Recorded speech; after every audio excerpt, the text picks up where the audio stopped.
سلام دوستان، من رضا کرمی در خدمتتونم با یه ویدیو دیگه از طراحی با نرم افزار سالیدورکس.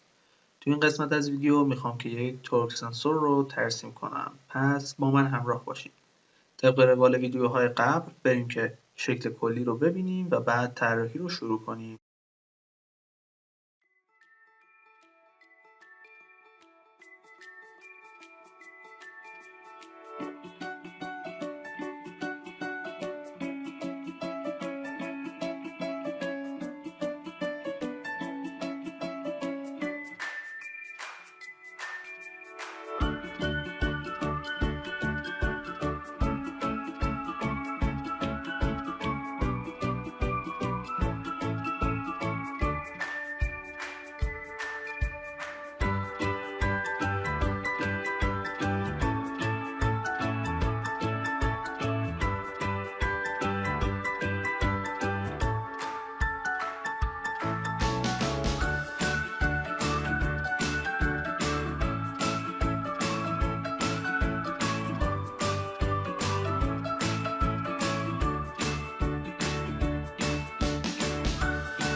خیلی ممنون که این ویدیو رو تا آخر تماشا کردید.